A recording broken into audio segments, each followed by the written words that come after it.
Welcome back.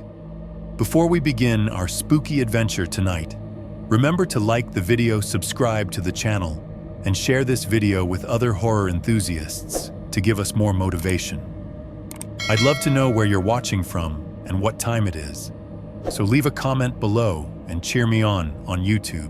1. I found a survey marker buried under a human skull. I've worked as a contract land surveyor for most of my adult life. If you tell people that at a party, they either think it sounds boring or peaceful. Usually both. They picture open fields, a tripod, maybe a hard hat, maybe me doing math in the dirt while cows stare at me. That is not what a lot of the job is. A lot of it is driving 3 hours into nowhere, then hiking another 6 or 7 miles into land nobody has touched in decades. It's busted fences, steep ravines, old boundary disputes, abandoned easements, and woods so quiet they start to feel like a soundproof room. I've worked in Tennessee, Kentucky, Idaho, Montana. If somebody owns remote property and needs corners found or lines reestablished, there's a decent chance somebody like me gets set out there. 3 years ago, I took a job in eastern Kentucky, out near the Daniel Boone National Forest. The parcel belonged to a family trying to sell timber rights, and the legal description was old enough to be annoying. There were supposed to be 4 original iron pins and 1 stone marker up along a ridge line. My job was to locate them, verify the corners, and tie them into modern coordinates. It was a solo contract. 2 days, maybe 3 if the terrain sucked. The terrain sucked. The old logging road that was supposed to get me within a mile of the site had washed out so badly I ended up parking at a locked gate and hiking in with more gear than I wanted to carry. I set camp in a small flat patch above a creek, maybe 100 yards off what had once been a trail. It was late November, no leaves left on the hardwoods, cold enough that your breath stayed visible after sunset. The kind of cold that made everything smell like wet bark and stone. The first day was normal enough. I found 1 bent iron pin near an old barbed wire fence swallowed by saplings. Found another corner marker half buried in moss beside a limestone outcrop. Logged both, flagged them, took my notes, and made it back to camp before dark. I heated up canned chili on a camp stove, listened to an SEC game on my phone until the signal died, and turned in around 10. At 2:11 a.m., I woke up because something hit my truck. Not hard, just once. A metallic thump. I lay in my tent, still zipped into my sleeping bag, listening so hard my ears hurt. At first I thought it had to be a branch, maybe wind, but there wasn't any wind. The woods were dead still. Then it happened again. Thunk. It came from downhill where I'd parked the truck at the edge of the washed-out road, maybe 80 yards from camp.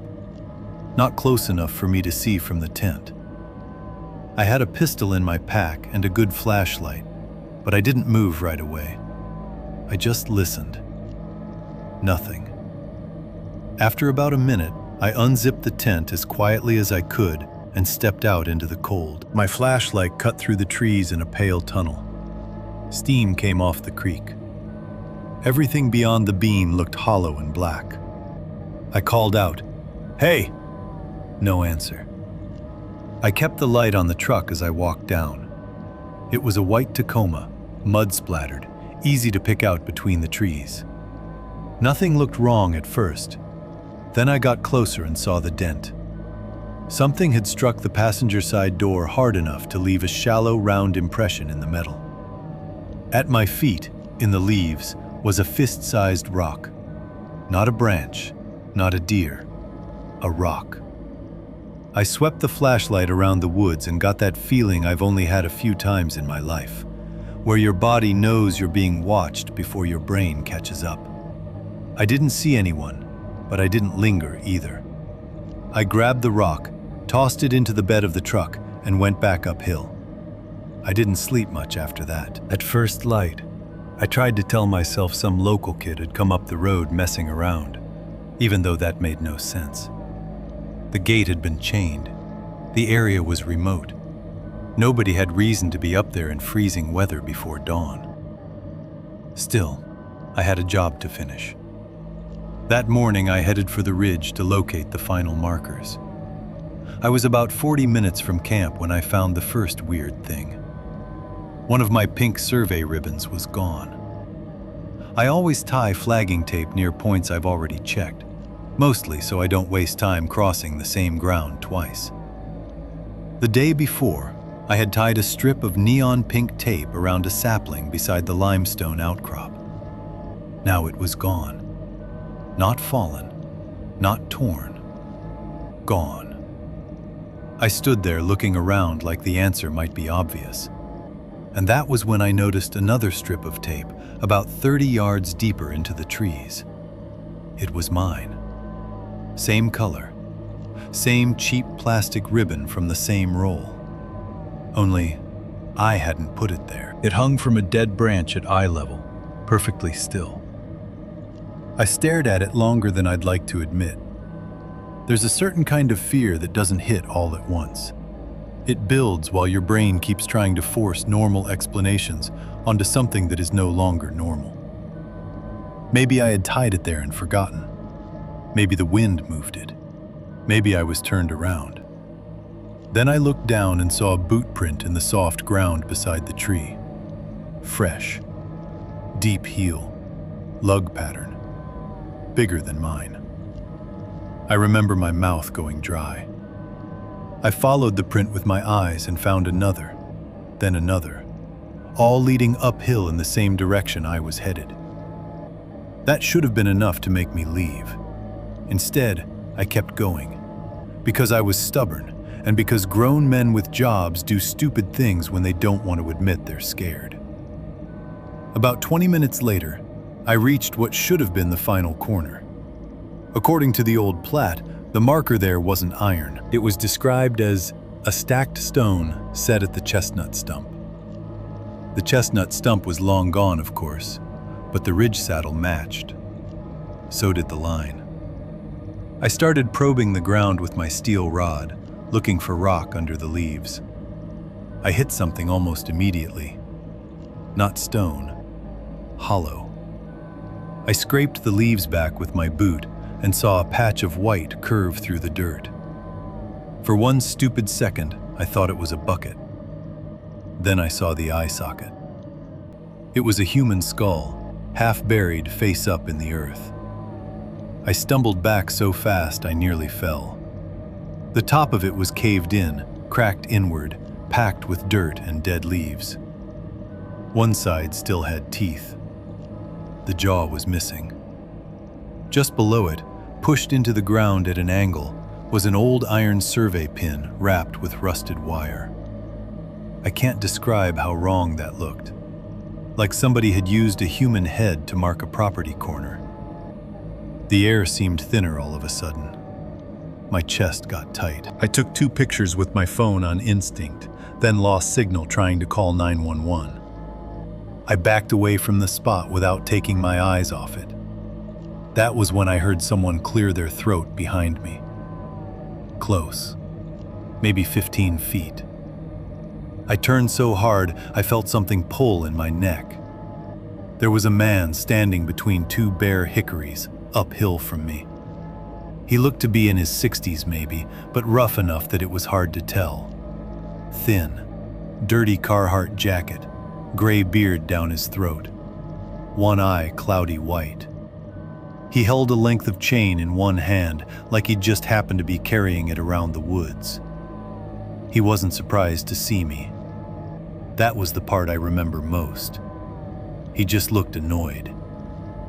"You found it," he said. I actually took a step back before I answered. "I'm calling the police." He nodded once like that was fair. "No signal up here." My hand tightened on the phone anyway. "Who is that?"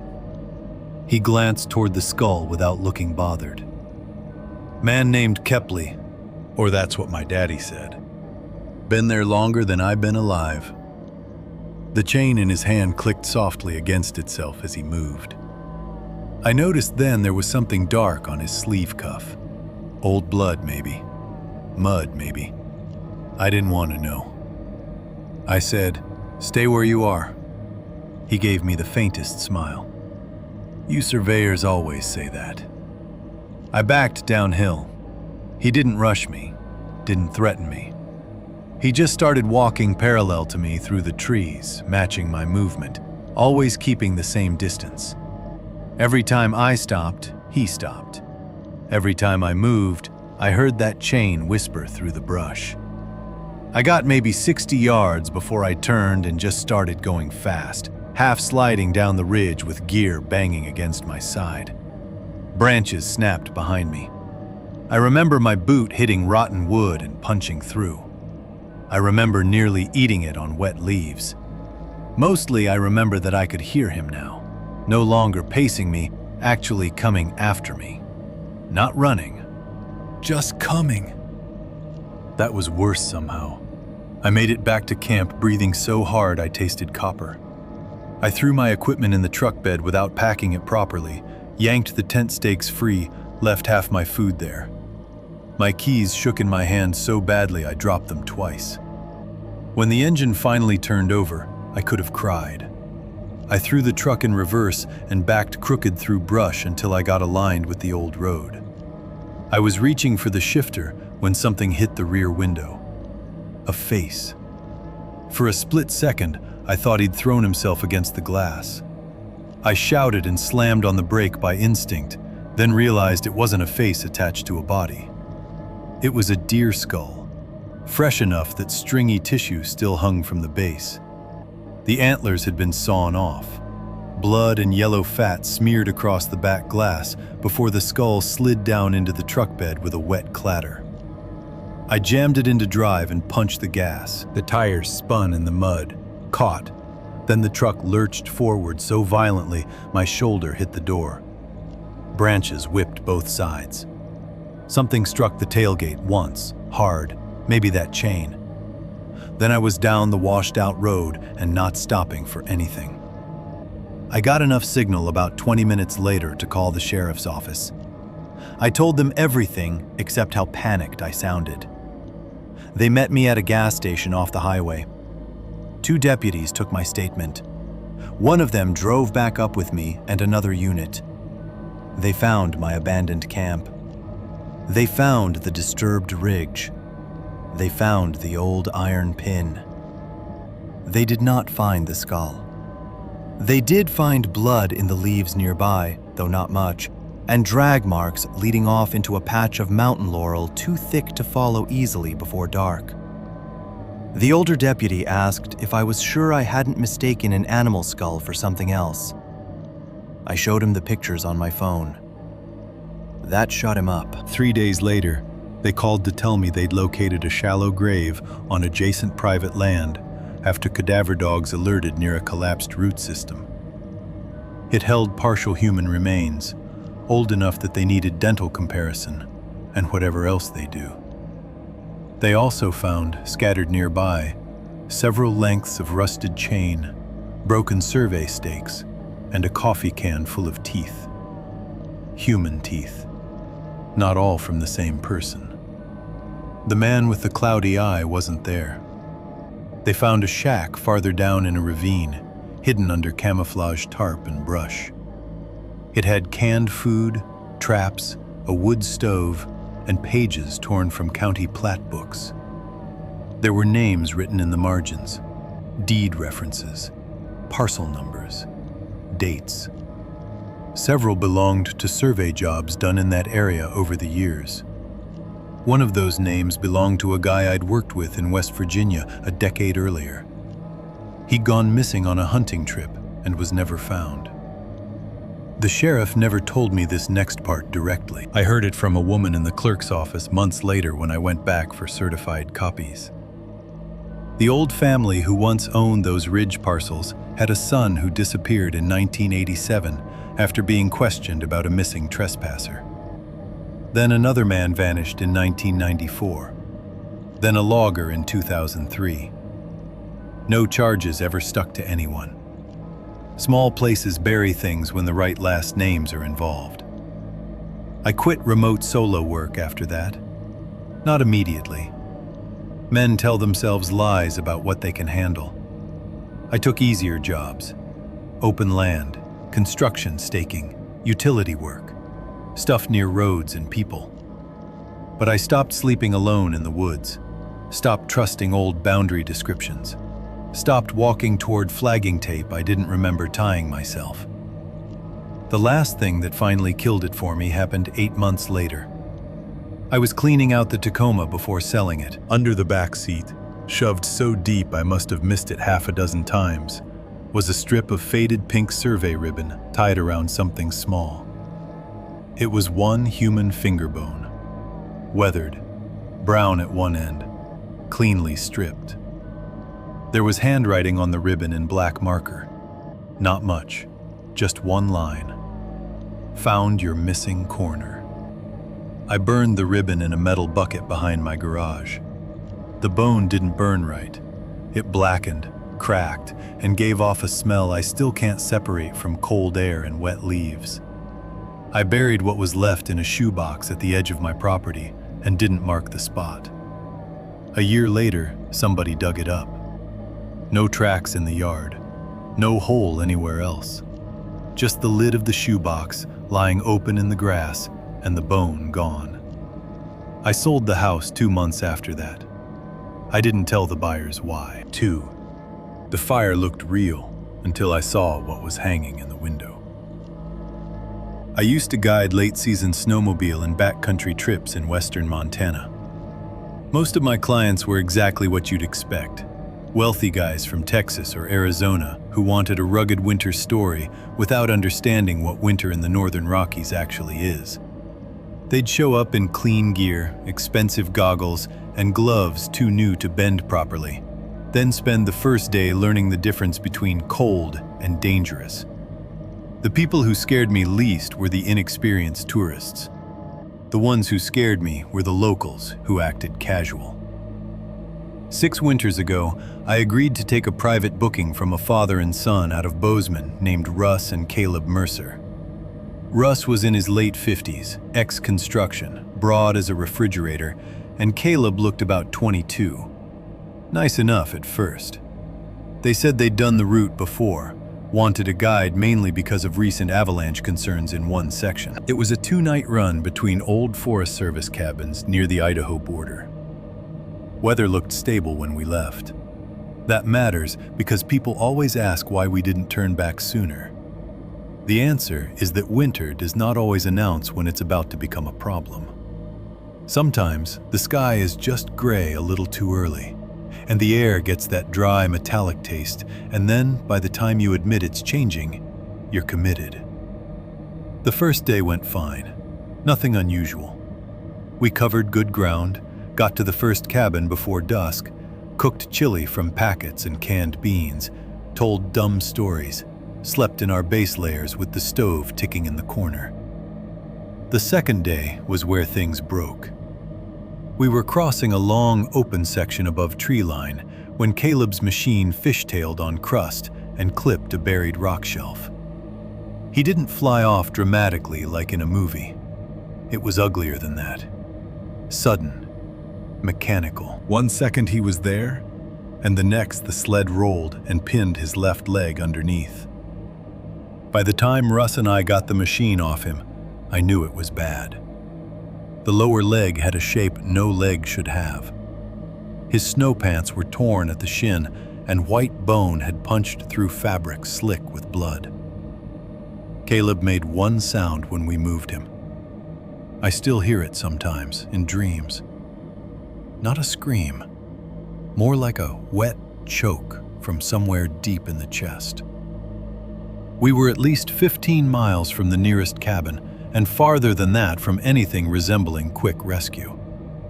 I carried a satellite messenger and an emergency locator, but coverage in those drainages could be hit or miss in heavy weather, and the clouds had already started coming down. I splinted the leg as best I could, loaded him with painkillers from the kit, wrapped him in spare insulation, and sent the distress call 3 times. No confirmation came back. Russ wanted me to leave immediately for the nearest cabin with the radio. I said I wasn't leaving his son alone with a storm rolling in. He looked at me, then at Caleb, then back at me and said, "You aren't. I am." That surprised me. He was older, slower, and not the better rider of the 3 of us. But he was also Caleb's father, and there are moments when arguing with a parent feels obscene. We got Caleb tucked into a half shelter dug against the lee side of a drift with a bivy sack and both our extra blankets. Russ took my spare GPS. I marked the cabin route, and he headed out on his machine into worsening visibility. I stayed with Caleb. For about an hour, maybe more, I kept him talking, asked him stupid questions, favorite bands, where he went to school, whether the Broncos were ever going to matter again. He drifted in and out. Snow built up on the tarp edge. The wind got louder. Every so often I checked for lights or engine noise and saw nothing but white. After dark, I accepted what I'd been refusing to say out loud. Russ wasn't coming back soon. Either he'd made it and was waiting on rescue, or he was lost too. Caleb's lips had gone pale. I knew if I stayed put much longer and rescue wasn't already moving, he might not make it. The locator still showed no confirmed send. I had one terrible option left: get him to hard shelter somehow. About 2 miles downhill from our position, there was an old trapper structure marked on outdated maps. Not an official cabin, more like a ruin. I'd never relied on it before because people said it had collapsed years ago. But if any walls were still standing, it was better than a snow pit. I told Caleb we were moving. He was barely responsive. But when I started dragging him on the rescue tarp behind my sled, he came awake enough to beg me to stop. Every bump sent pain through him so hard, his body tried to curl despite the splint. It was hellish, slow, cruel. Snow needling sideways through my headlamp beam. The machine overheating from low-speed drag. Me talking the whole time because silence felt like giving up. After maybe 40 minutes, I saw a light through the trees. Warm yellow, steady. I almost cried with relief. The structure that emerged out of the snow wasn't the ruin I expected. It was a squat cabin with a steep roofline. One side drifted nearly to the eaves, smoke coming from a stovepipe. The porch was half buried. A Coleman lantern glowed inside one front window. Someone was there. Someone meant heat, telephone, tools, help. I got Caleb onto the porch with every bit of strength I had left and started pounding on the door. No answer. I pounded harder. "Hey, we need help!" Nothing. I tried the knob, unlocked. Inside, it was hot enough to make my face sting. There was a wood stove raging in the corner, a folding cot, shelves of canned food, snowshoes by the wall, a mug still steaming on the table. The room smelled like wood smoke, kerosene, and something sweeter underneath it, like meat left too long in a sink. "Hello?" I shouted. No response. I should have turned around right there and gone back out for Caleb. Instead, I took 3 steps in, looking for a radio. There was one on the counter, but when I picked it up, the cord had been cut. The sweet smell hit me stronger then. Rot under heat. I looked toward the front window because something about the lantern light had changed. A shape was moving there, shifting with the draft. At first I thought it was a curtain. It wasn't. It was a strip of skin. Long, pale, ragged at the edges. Something had been nailed across the inside top of the window frame and left hanging there like a decoration. It twisted slowly in the warm air, and for one impossible second I could make out pores, tiny blonde hairs, a torn crescent where a nipple had been. I jerked back so hard the radio fell from my hand and hit the floor. The sound that followed came from above me. A single heavy thump from the loft. Then another. Then a dragging noise. I don't know why that's the moment my mind accepted where I was. Maybe because real fear doesn't arrive when you see the first bad thing. It arrives when all the bad things connect at once. The hot stove, the cut radio, the fresh mug, the smell, the hanging skin. Occupied. Deliberately. I spun toward the door. A figure was standing outside the frosted glass panel, close enough that I could see the outline of shoulders. Tall. Motionless. Then Caleb screamed. Not inside. Outside. On the porch. I lunged for the door and yanked it open. The first thing I saw was blood sprayed across the snow. The second was Caleb halfway off the tarp, clawing weakly at the boards with one glove, while something behind the porch post jerked him backward by the hood of his coat.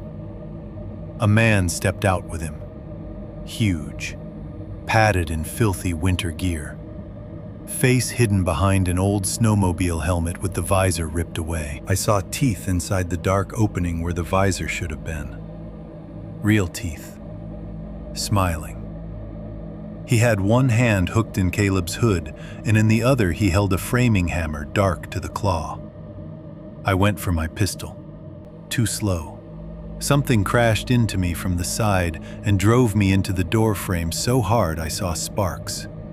A second man, smaller than the first but fast, had come off the wall beside the cabin where I never saw him. We went down together on the porch. I lost the gun, heard it skid across wood. He smelled like urine and old grease. I remember that more clearly than his face. He tried to jam his thumb into my eye while I fought for his wrist. Somewhere behind us, Caleb was making this thin animal noise I will hear until I die. Then came the jump that still gets me when I think about it. The cabin door behind me burst open and a woman came out on all fours. Not metaphorically. Actually on hands and knees like she'd been kept too long in a crawl space. Barefoot in the snow, hair hacked short in patches. Her mouth opened and she shrieked loud enough to freeze everything for one split second, even the men. Her front teeth were gone. Blood ran from cracked skin around her lips. One of her wrists had a chain bolted around it with a snapped length dragging behind her. She lunged past me toward the yard. The big man let go of Caleb and swung the hammer into the side of her head. The sound was wet and thick and final. She folded into the porch rail and slid down, leaving a smear so dark it looked black in the snow. That second of shock saved me. I got my knee under the smaller man, bucked him off, and threw myself across the boards for the pistol. My fingers hit it just as Caleb's father came roaring through the trees on the snowmobile with the headlight bouncing wild between trunks. I have never in my life been so glad to hear an engine. Russ didn't stop. He drove the machine straight into the porch steps. The front skis smashed the railing, wood exploded, and the smaller man pitched sideways into the drift. I fired once at the big one in the helmet and missed. Russ was off the sled screaming his son's name. The big man grabbed the woman's chain with one hand like he meant to drag her body back inside, then thought better of it and bolted around the side of the cabin. Everything after that became fragments. Russ hauling Caleb upright. Me covering the tree line with the pistol while shaking too hard to hit anything. The woman on the porch still twitching once, then not at all. Blood freezing in fans across the boards. We got Caleb and Russ onto the sled, and I rode doubled up, hanging off the side, one arm around Caleb to keep him from falling, while Russ gunned us downhill toward where he'd managed to get a signal. Rescue met us after midnight near a plowed service road. Caleb lived. Barely. They took his leg below the knee 2 days later because the delay and cold had done too much damage. Russ had a concussion and a cracked rib from rolling his machine earlier in the storm. I had bruising, a separated shoulder, and frostbite on 2 fingertips because somewhere in the fight I lost a glove. State police went out as soon as weather let them. They found the cabin. That part is real, documented. I know because I gave 3 statements and testified once. But by the time they reached it, the place had been burned from the inside out. The roof had collapsed. The porch was mostly gone. There were enough remains in the debris to confirm at least 2 adult males died there, likely from smoke and structural collapse, but the bodies were damaged badly enough that identification took time. They found shackles bolted into the loft beams, a hatch under the bed, human tissue in garbage bags packed with snow, teeth in a coffee tin, IDs from multiple states, a child's sneaker. They never found the woman's full identity. They believed she'd been held there for months, maybe longer. The official story that eventually made the news was narrow and sanitized. 2 reclusive brothers, possible kidnapping victims, violent confrontation during rescue emergency, cabin fire of unknown origin. The part I never saw in any article was what hung in the surviving front window frame after the fire. Not the strip of skin. That burned. It was Caleb's trail map, pinned flat with finishing nails through all 4 corners. The route to both registered cabins had been circled in red marker. Dates were written beside them going back 6 winters. Some of those dates matched the same week every year. The week those cabins typically got booked by holiday writers who assumed official routes meant safety. I left guiding after that season. Couldn't do it anymore. Clients would ask why I changed careers, and I'd tell them I got tired of the cold. That was easier than explaining why the smell of kerosene and wood smoke made me want to vomit. About a year after the trial, I received a padded envelope with no return address. Inside was one object, a visor from an old snowmobile helmet, cracked across the middle. Taped to it was a note written on the back of a motel receipt. You left the fire burning. There were only ever supposed to be 2 brothers in that cabin. I never asked the police whether they were sure about that. I didn't want to hear the answer. 3. She chose the trail like she already knew where they were waiting. This happened when I was 17, and I know exactly how that sounds. Every older person hears a story that starts with a teenage crush and mentally downgrades it. They assume hormones, drama, bad judgment, exaggeration. I probably would too. But I'm 34 now. I've had enough time and distance to separate embarrassment from memory. What happened in those woods was real.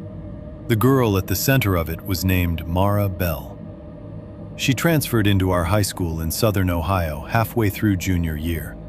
Not popular, not loud, not goth in the obvious hot topic way people would probably imagine. She was just hard to place. Pretty without trying. White blonde hair she hacked short herself. Gray eyes that made it seem like she was either bored with you or disappointed in you before you even spoke. Teachers didn't like her much because she smiled when they got mad. Not mockingly, more like privately. Like she knew something irrelevant to the rest of us. I was obsessed with her almost immediately, which is humiliating to admit at my age, but true. I wrote stupid stories back then, and thought quiet girls with unreadable faces were the most mysterious creatures on earth. Mara barely spoke in class, but once, during a fire drill, she stood beside me outside and asked what book I was carrying. Just like that, no preamble, no small talk. I answered like an idiot, and she nodded once and said, "You look like you get lost easy." Then she walked away. For 2 months, that was my favorite conversation of my life. I finally got her number at a bonfire after one of our football games. She was standing off by herself near the tree line while everyone else drank warm beer and acted loud. I expected her to blow me off.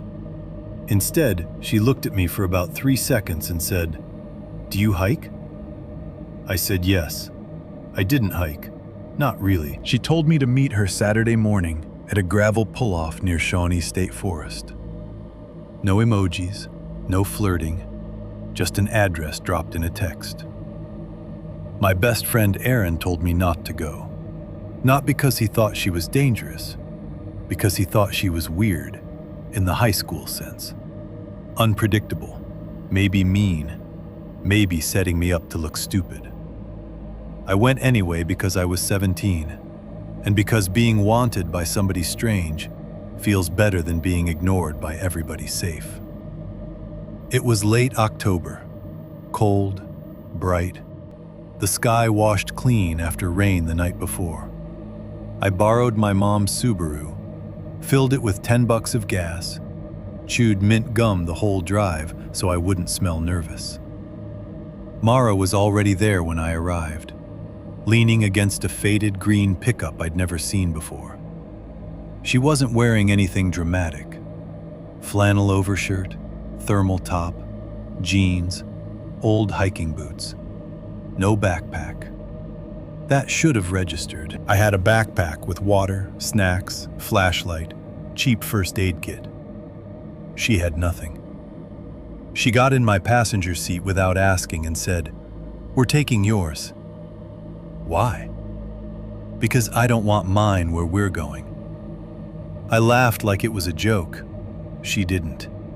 So I parked where she told me, farther up a narrow forest road at a small, unmarked turnout with no trailhead sign, no maps, nothing official.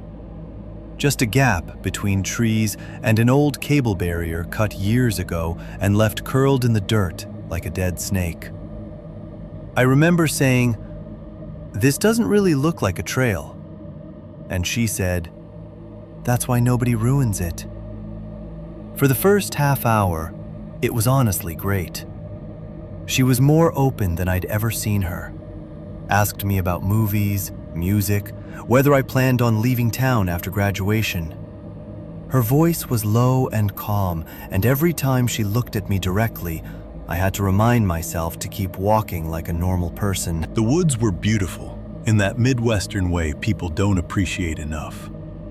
Hollows full of leaf rot, pale sunlight through bare sycamores, creeks green with mossy rock. Then we came to a fork. Left path, narrow, descending into a darker cut between ridges. Right path, wider, climbing toward open hardwoods. Mara pointed left immediately. I asked, "You've been here before?"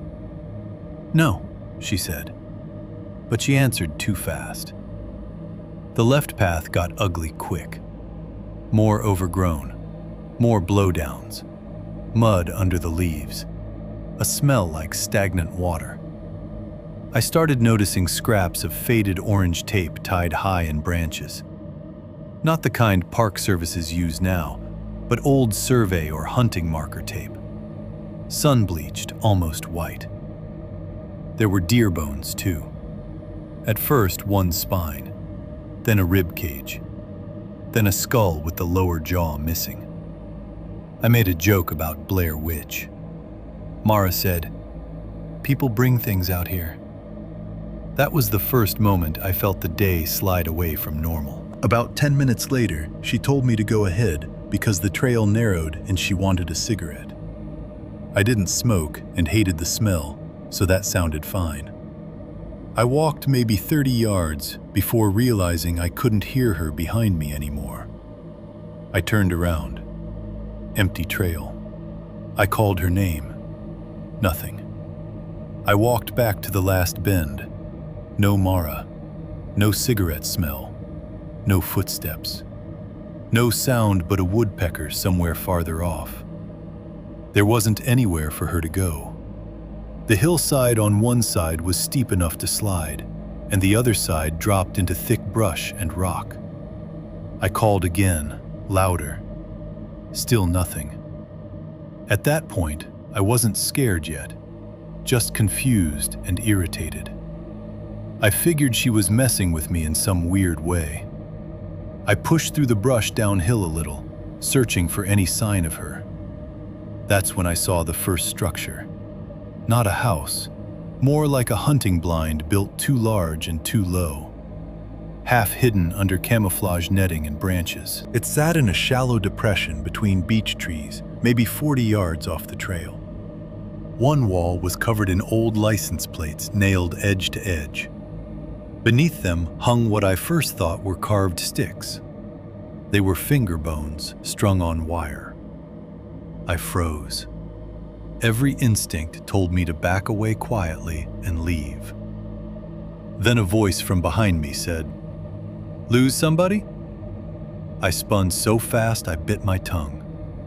A man stood maybe 10 feet away between two saplings. Tall, long brown coat, ball cap pulled low, clean shaven, which somehow made him look worse. Like this wasn't some mountain drifter stereotype my brain could package and dismiss. He looked normal enough to stand in line at a hardware store. He held a yellow length of rope looped over one shoulder. I said, "I'm looking for my friend." He nodded toward the blind. "Might be down there." Another voice called from farther right. "Pretty boy!" That one was laughing. I turned and saw a second man stepping over a log. Heavy-set, orange knit cap, black beard. He was holding a split piece of fence post like a club. Not hiding it, just carrying it like we all understood what it was for. My body finally caught up to the danger before my thoughts did. I backed up and said, "I'm leaving." The clean-shaven man shrugged. "You can try." I ran. Not in any smart direction, just away. I tore uphill through brush, tripped over roots, slapped branches aside. I heard them coming after me almost immediately. Not sprinting flat out, just moving fast enough to keep pressure on me. They knew the terrain. I didn't. That was obvious within seconds. I made it back to what I thought was the trail and found a different path entirely, narrower and clogged with laurel. My shin hit a hidden log and I went down hard on one knee. Before I got fully up, something snapped past my ear and smacked a tree. A thrown rock. I kept running. Another jump of pure terror hit when I burst through a stand of young pines and almost collided with a third person. For one glorious fraction of a second, I thought it was Mara. Wrong height, wrong build. It was a woman in a denim jacket, standing perfectly still with her head tilted, watching me approach like she'd been placed there. She looked maybe 40, stringy hair, pale lips. One side of her face was deeply scarred, shiny and hairless from temple to jaw. In her hands, she held a Polaroid camera. She took my picture. The flash popped white in the trees. That sound broke something in me. I veered so hard I nearly dislocated an ankle and crashed sideways down a leaf-covered slope. I slid through mud and roots and dead branches, then dropped into the bed of a dry creek. My palms were torn open, my mouth filled with dirt. Above me, I heard them moving parallel along the bank. Not rushing, herding. That was the moment I understood I had not blundered into random creeps. I was where they wanted me.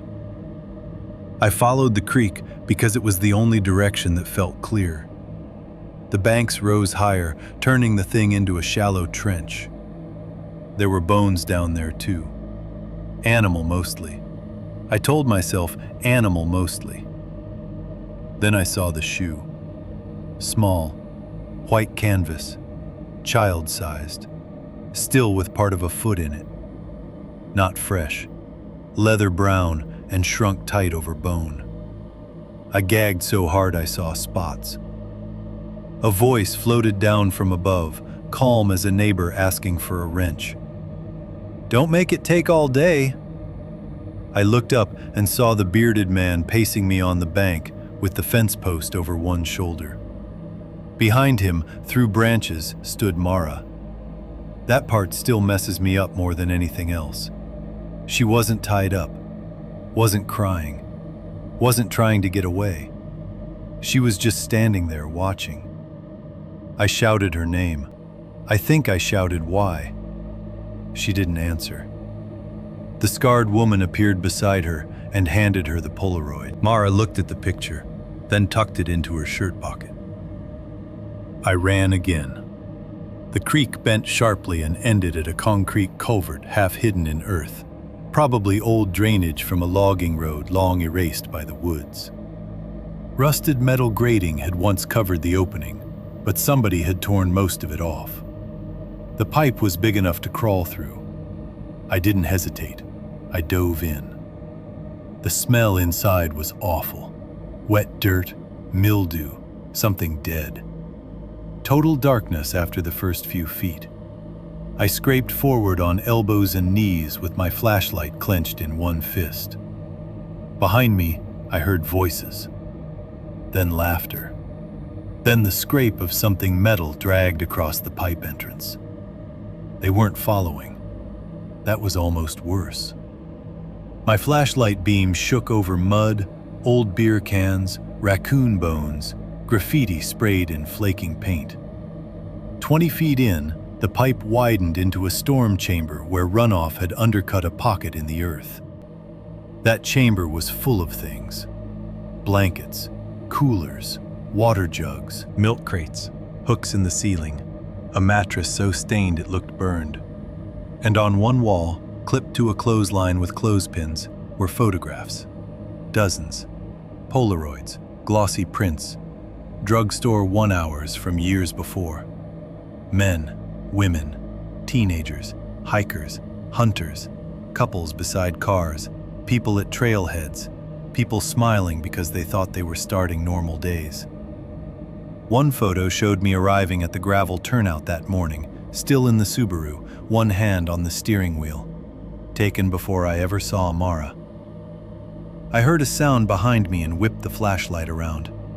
A hand shot through the dark and caught the front of my jacket.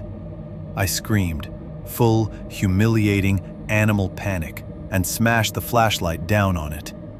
The hand let go. A girl's voice cried out. I backed into the wall, beam shaking wild, and saw a face in the dirt at floor level to my right where I hadn't noticed a side recess. A teenage girl, maybe 16, wedged behind stacked crates. Hair matted, lips split, one eye swollen nearly shut. Chain around her ankle, leading to an eye bolt set into concrete. She raised both hands immediately, terrified I'd hit her again. "Don't leave me," she whispered. That sentence has lived inside me for 17 years. I wish I could tell you I became heroic in that moment. I didn't. I was out of breath, half concussed from the slope and hearing the others outside the pipe. Fear doesn't make you noble. It makes everything smaller. Your choices, your future, your soul. I crawled to the chain, searching for a lock. There wasn't one. The chain had been padlocked at some point, but now it was twisted together with fencing wire and hammered flat. Deliberate. Ugly. Permanent enough for panic. Outside, the bearded man called, "You find the room?" The clean-shaven one laughed. The girl started shaking so hard, the chain rattled against concrete. I took out my pocket knife and went at the fencing wire. It barely dented it. My hands were slick with mud and blood from my palms. I kept sawing anyway. Then Mara's voice came from the pipe mouth. Clear, close, familiar enough to make my whole body jolt. "You need to come out." I stopped moving. She said it again, softer. "You need to come out right now." I remember looking at the chained girl and understanding two things at once. Mara had brought me here, and she was not fully one of them. Not calm enough, not steady enough. I crawled toward the mouth until I could see daylight and her silhouette crouched there. She whispered, "There's another way up through the roots behind the chamber. If you stay, they'll flood it." I stared at her. "Why?" I asked. Her face tightened in a way I had never seen at school. Not cold, not smug. Miserable. "They took my brother last year," she whispered. "I bring them people and they let me leave." Before I could answer, a hand grabbed the back of her jacket and ripped her out of view. She screamed once, a real scream this time, high and sharp. Then a man's voice, furious now.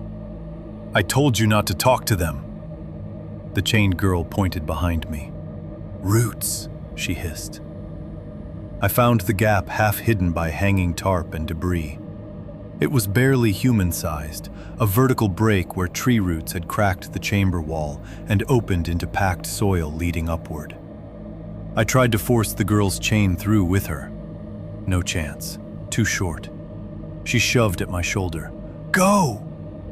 I hate myself for what happened next, even though I know I would be dead otherwise. I went. I clawed up through dirt and roots while the flashlight tumbled away below. Something sharp tore my side. Cold air appeared above me in a seam of gray light, and I ripped through leaf litter into the open woods, gasping like I'd been buried alive. Voices below, shouting. The beginnings of water rushing somewhere. I ran downhill until I found an old service road. A county worker in a pickup found me stumbling onto pavement nearly an hour later. Muddy, bleeding, incoherent. Police went back with dogs, deputies, state people, everybody. They found the blind with the license plates. They found the culvert. They found the storm chamber. It was empty. No chained girl. No photos. No mattress. No coolers. No bodies. They did find blood in the pipe, though. Mine, mostly. And at the pipe entrance, they found one fresh Polaroid under wet leaves. It showed me inside the chamber, turned halfway toward the camera, my face white with terror. In the right side of the frame, almost hidden in shadow, was the chained girl looking directly at whoever took the picture. That proved at least one thing. I had not imagined her. Mara never came back to school. Her house turned out to be a rental her mother had taken for less than 8 months. Gone overnight, phone disconnected, no forwarding address. The sheriff's office treated the whole thing like a near abduction by unknown transients, until the county found partial remains in a sinkhole 6 miles away 2 years later. By then, nobody could prove who had done what to whom. You know what bothers me most now? Not the men, not even the chamber. It's that Mara warned me at the end, which means she had enough heart left to save me, but not enough to save whoever was there before me. About 9 years after it happened, I was living in Columbus and sorting junk mail when I found a photo envelope with no stamp. Hand-delivered. My name written on the front. Inside was a new Polaroid. A trailhead sign somewhere in winter. Snow on the ground. Empty parking lot. Leaning against the sign was a woman in a denim jacket, older now, scar down one side of her face, holding the camera out toward whoever was taking her picture. Next to her stood Mara. She looked older too, thinner, hollow in the face. But it was her. On the white strip beneath the photo, in the same black marker from years earlier, were 5 words. Still get lost easy? I moved out of that apartment the same week. I still don't hike if someone else picks the trail. 4. I found a locked deer camp no one was supposed to still be using. I was 31 when this happened, old enough to know better and still dumb enough to think experience made me safe. Back then, I did solo overnights a few times every fall in northern Pennsylvania, usually on public land where you could walk far enough in that the world stopped sounding human. No traffic, no distant highway hum, no barking dogs, just wind, black timber, and the occasional crack of a branch that made your body tense before your brain caught up. I liked that feeling more than I should have. My wife hated those trips, not because she thought I'd get attacked by a bear or freeze to death. She hated them because, in her words, you always come back like you left part of yourself out there. At the time, I thought that sounded dramatic. Now I know she was right. It was mid-November. Rifle season hadn't opened yet, but enough hunters had already started setting up camps that you'd occasionally find an old fire ring, a stack of split wood under a tarp, or the smell of stale coffee hanging around a clearing. I'd taken Thursday and Friday off from work and driven up alone in my Tacoma from Maryland before sunrise, planning to hike in about 7 miles, camp one night by a creek, then loop back the next day. The weather report said low 30s overnight, maybe some sleet, nothing crazy. By noon, I was deep enough in the game lands that the trail stopped looking maintained. The blazes were faded, blowdowns forced detours. There were long stretches where I was basically navigating by contour and memory more than any actual path. I liked that too. It made me feel competent, useful. Around 3 that afternoon, the sky turned that flat, metallic gray that always means things are going to get uglier after dark. I found the creek I'd marked on my topo map, but the ground around it was worse than I expected. Slick mud, exposed roots, and no really good flat area for a tent unless I wanted to sleep with my head lower than my feet. I kept going, telling myself I'd find something better just past the next rise. That's the sort of decision that gets people hurt. Not because it's dramatic, but because it's ordinary. By 4:30, the woods were already darkening and a hard sleet had started ticking through the branches. I cut uphill through a stand of hemlock, trying to get out of the drainage, and that was when I saw the camp. At first, I thought it was just a big pile of shadow between the trees. Then I made out straight lines. It was an old deer camp, single-story, block foundation, weathered plank siding gone nearly black with age. Not a proper cabin, more like a shack people had added to for 50 years without ever rebuilding correctly. The roof line sagged in the middle. One chimney was collapsed down to a jagged stump of brick. There was a screened porch on the front, half torn away. Behind it stood a rusted meat pole made from pipe and chain. I remember feeling relieved so fast it actually made me lightheaded. I wasn't planning to break into anyone's place. If there had been signs of recent use, I would have moved on. But from a distance, it looked abandoned. One window was boarded, another was cracked. The porch steps leaned sideways into the mud. I called out as I approached. "Hello?" Nothing. I tried again, louder. No generator, no voices, no radio inside, no dog barking, just sleet tapping on dead leaves and roof metal. The porch door hung open on one hinge. I stepped onto the boards and the whole structure groaned under my weight. Up close, the place smelled wrong. Wet wood, animal musk, old grease, and something sweet under it all. Not food sweet, the kind of sweet that makes the back of your throat tighten. The main door was shut, but not locked. The first thing I noticed when I went in was the heat. Not warmth, just that the inside was less cold than it should have been. The second thing I noticed was the smell was stronger inside. Mold, mouse droppings, damp wool, and underneath all of it, a coppery rot that reminded me immediately of blood left too long in a sink. I stood there with my flashlight up, letting the room form out of the dark. There were 2 cots, one against each wall. A wood stove, plastic gas cans, a card table covered in old beer cans, a busted lantern, and a fillet knife with a black handle. On the far wall hung deer skulls and one full-mounted buck head with one glass eye missing. Its empty socket was a dark hole rimmed with dust. The place wasn't abandoned. That realization came in pieces. There was ash in the stove that wasn't ancient. A jar of instant coffee on the counter with powder still clumped near the top. A pack of bologna in a cooler. A camouflage jacket hanging from a nail, still beaded with damp as if someone had worn it recently. I should have left right then. Instead, I did what people in bad stories always do. I rationalized.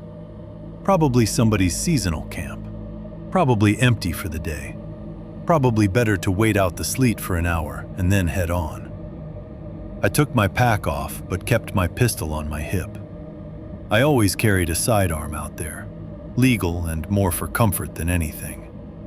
Looking back, it's embarrassing how much that little piece of steel made me think I had control. I sat on the cleaner of the 2 cots and listened. At first, it was just the woods settling into evening. Then I heard a sound from the back room, a dull, irregular thump. I froze. It came again.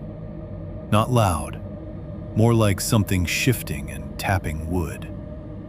I called out, "Hey, sorry, I'm just getting out of the weather."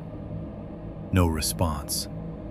I got up, flashlight raised, and moved toward the narrow doorway leading deeper into the camp. The beam showed a short hall, a pantry on the left, and another room in the back with a stained mattress on the floor. The mattress looked like something from a prison cell. Thin, foam split open, yellow stuffing working out of the seams. Another thump. This time I pinpointed it. The pantry. I swung the light inside. Shelves of canned beans, propane bottles, paper towels, jerky wrappers. A trap door in the floor, half concealed by a feed sack and an old shovel. The sound came from under that trap door. I just stood there, heart hitting so hard I could feel it in my teeth. Then something scraped across the underside of the wood. Slowly. Not an animal skitter, not claws, more like fingernails dragging with no hurry at all. I backed into the hall so fast my shoulder cracked off the wall. "Who's down there?" Silence. Then, very quietly, from underneath me, "Don't let them know you heard me." The voice was human, male, hoarse, weak enough that for a second I thought maybe I imagined it. I dropped to one knee and shoved the feed sack away from the trap door. There was a hook latch screwed into the floor to keep it shut. From above, I stared at it and felt the skin on my arms pull tight. "Who's down there?" I whispered. A cough answered me, wet, ragged, deep in the chest. Then the voice again. "Please." I pulled the latch. The trapdoor stuck at first, then came up with a groan of damp wood and spilled a column of air so foul I gagged. It hit me like a physical thing. Urine, old blood, mildew, and the unmistakable sickly sweet odor of infected flesh. Concrete steps led down into a cramped cellar. My flashlight beam found a man huddled against the wall in the corner. I thought he was old at first. He wasn't. He was maybe in his 40s, but starvation and filth had hollowed him into something much older. His beard was matted to his chest. His lips were split. One side of his face was purple and swollen. His left ankle was locked into a short chain bolted to the wall.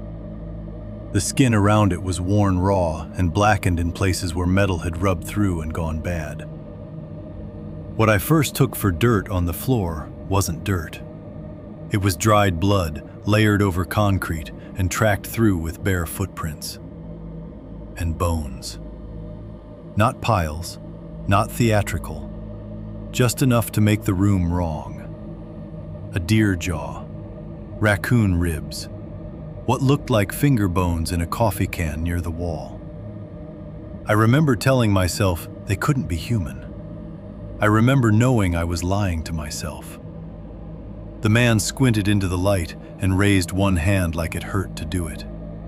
2 fingernails were gone. His fingertips were chewed flat and shiny, either from him gnawing at the chain or trying to tear through something. "Are they here?" he asked. I said I didn't know. He wet his lips. They bled when he did it. "Then shut it. Shut it and listen." I should have gotten him out immediately. I know that. But fear does strange things to judgment. The room, the smell, the blood, the chain. My brain had gone from annoyance to concern to pure survival panic in about 20 seconds. And panic makes simple decisions feel complicated. I lowered the trap door most of the way, leaving it cracked. He told me there were 3 men who used the camp during season and sometimes outside season too. He didn't know their names, only what they called each other. Denny, Earl, Pastor. He laughed once when he said that last one, and the sound was so broken it didn't sound human. He said they picked people who wouldn't be missed quickly. Drifters, poachers, addicts, guys sleeping in cars near trailheads. Once, a kid who'd run from home. They used the cellar first to hold them. Sometimes they moved them somewhere else. Sometimes they didn't. I asked him how long he'd been there. He said, "Long enough I stopped asking what day it was." Then I heard the truck. Even through the sleet and the walls, I recognized it immediately. That low engine idle coming slow over mud. The man in the cellar flinched so hard the chain snapped taut. His eyes got huge. "They're back." The next 30 seconds come to me in flashes. My pack on the floor by the cot, boots on the porch boards, a truck door slamming. Voices, male, joking, close. The cellar man whispering, "Please don't leave me." I closed the trap door because I didn't know what else to do and ran to the front room, trying to think. Too late to escape out the front. Too visible through the back. No signal on my phone. I drew my pistol and immediately understood how useless it was. One gun in a dark shack with multiple men outside, and one of them may be already on the porch. The front door opened. A huge man in orange bibs and a camo cap stepped inside carrying grocery bags. He saw me, stopped, and for one strange second, we both just stared like 2 guys embarrassed to find the other there. Then his face changed. Not surprise, recognition. Like I had become a problem he'd solved before. "Well," he said softly, "look what the weather brought in." Another man came in behind him, taller, narrow-faced, with gray in his beard and rain on his glasses. He looked past me once, taking inventory. Pack, bedroll, wet boots, solo. I aimed the pistol. The big man didn't even raise his hands. He smiled. "Careful with that," he said. "Floor's slick." The third man entered last. He was older and broad across the shoulders, wearing a dark green slicker. He shut the door behind him very gently. There was dried blood in the seam of one cuff, old and brown. He looked at me like a butcher looks at an animal that's jumped the rail. "You hear anything downstairs?" he asked. No point lying with men like that. They can smell it. I fired at the lamp instead. Glass burst, kerosene flashed. Darkness swallowed the room, except for the fire crawling across the tabletop and the stove door's orange slit. I dove sideways, grabbed my pack strap, and hit the wall as somebody roared. A hand caught my jacket. I twisted loose so hard the zipper blew apart. The big man lunged in the dark, and I shot once without aiming. The muzzle flash burned the room into my eyes. Mounts on the wall, open mouths, teeth. The big man's face bright and furious 3 feet away. Then black again. I ran for the hall. I heard someone crash into the table behind me. Something heavy struck the wall where my head had been and buried itself in the boards with a thunk. Later I would realize it was the black-handled fillet knife. I got to the pantry, ripped the trap door open, and yelled, "Move if you can!" The man below tried to rise and almost fell. I jumped down the first 4 steps, grabbed under his arm, and nearly dropped him from the smell and the feel of him. Fever hot, bones wrapped in skin. One pant leg glued dark to the calf with pus and blood. Behind us, the floorboards shook with footsteps. I fired upward once more. A scream answered, then a shotgun blast detonated through the pantry wall so loud my hearing vanished into a high, bright whine. Wood splinters sprayed the cellar. One piece sliced my cheek open. The chained man was fumbling at the bolt in the wall, yanking frantically. "It comes out," he rasped. "It comes out if you twist." I jammed my fingers onto the metal eye bolt and twisted until the rust screamed. For a second, nothing happened. Then the bolt tore loose from rotten concrete and dumped both of us backward. Light flooded the cellar opening. A silhouette filled it. "Don't," the older man said. He wasn't shouting. That was the worst part. He sounded almost tired. I shot at the silhouette, and he vanished backward. I dragged the chained man toward the far wall, where I finally saw there was another exit. An old storm hatch or coal door, half hidden behind hanging plastic and shelves. They had painted the outline to match the wall, but from inside the seams were obvious. I slammed my shoulder into it, once, twice. On the third hit, the outer latch tore free and freezing sleet poured in. I shoved the man through first and crawled after him into black woods behind the camp. We slid downhill in mud and dead leaves, chain dragging and clanking against rock behind us like we were ringing a dinner bell. Someone came around the corner of the shack and fired.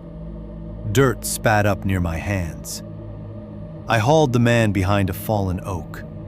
He was trying to speak. Blood bubbled at one corner of his mouth. "What?" He grabbed my sleeve with shocking strength. "There's another one," he said. "Up the ridge. Buried." Then the big man hit the log from the other side. Not with a bullet, with his body. The whole trunk jumped. A huge hand came over the top, grabbing for us. I fired twice through bark and flesh. He bellowed and disappeared. I started dragging the chained man again, uphill this time, blindly, just trying to reach thicker cover. We didn't make 50 yards. He collapsed hard and wouldn't get up. I knelt to haul him, and my hand slid under him into warmth. There was so much blood, I thought at first it was mud. Then the flashlight, which I must have clipped back onto my chest strap without remembering, shook enough for me to see the color. His lower side was opened up. Not all the way, not movie style. Just enough that I could see dark, wet loops under shredded shirt and skin. He must have caught part of that shotgun blast in the cellar. He looked at me and knew from my face he was finished. "Don't let them put me back," he whispered. I heard the men moving through brush below us. I couldn't carry him. I knew it. He knew it. I took the chain, wrapped it twice around a sapling, and jammed the loose bolt into the ground so if they grabbed him, they'd have to stop and cut or unwind it. Stupid, maybe, but panic works with what it has. Then I shoved my spare mag and truck key under his hand, not because either would save him, but because leaving him empty-handed felt like murder. He laughed once through blood. "Go." So I went. I ran bent over, slipping, crashing through Laurel, expecting every second to feel hands on my back or steel in my kidneys. I heard them shouting to each other. Once I heard somebody yell, "He's heading roadward!" That meant they knew the land better than I did. They probably knew exactly where I'd come in. Then I almost fell into the pit. It was maybe 6 feet long and 4 feet deep, crudely covered with branches and leaves that had sagged in the sleet. My right leg punched through and stopped me. Under the broken covering, my flashlight caught white shapes. Bones. A deer skull, a fox spine, 2 rubber boots, And lodged in the mud near one wall, half exposed, the round upper curve of a human skull, with dark hair still attached in patches. I made a sound I've never made before or since. I ripped my leg free and stumbled backward right into someone. An arm locked around my throat. The older man's voice went into my ear, calm and close. "Should have kept walking, son." I drove my thumb into his eye. He shrieked and loosened just enough for me to duck. We went down together in leaves and mud. I remember his breath, hot and rotten with chew tobacco. I remember the slick feel of his face under my hand where the eye had been, not out, but damaged and wet. He bit the side of my palm so deep I still have the scar. Then headlights cut through the trees. A road. Not the one I'd parked on, but some logging track crossing the ridge. One of the men must have seen it too, because somebody below shouted, "Truck!" The older man turned his head for a split second, and I slammed my pistol into his temple until he rolled away. I broke out of the brush screaming. The pickup on the road wasn't theirs. It was a county plow truck, blade up, creeping along to check washouts before the freeze. The driver later told me he thought I looked like a burn victim at first because my face was so cut up and one side was red with blood. I don't remember climbing into the truck. I remember trying to say, "There's a man chained up there," and vomiting instead. Police found the camp after dawn. By then it had been burning. Officially, they said a stove accident probably started it before they arrived. What they did recover was enough for arrests. Human remains in 2 locations, restraints, blood in the cellar, and one of the men dead from a gunshot wound in the front room. The big one. The other 2 fled into the timber. One was caught 3 days later after he stole food from a farmhouse. The older one wasn't found for almost 6 weeks. Winter drove him out eventually. The man from the cellar died before medevac reached him. I never learned his real name. The part that still wakes me up isn't the fire, or the pit, or the shotgun blast. It's this. About 8 months later, after the trials had started and I was back at work pretending to be normal again, a state detective came by my house because there was something he wanted me to identify. Not a weapon, not clothing. a photograph. It had been found nailed under a shelf in the camp pantry where officers missed it the first time. The photo was old, edges curled from damp.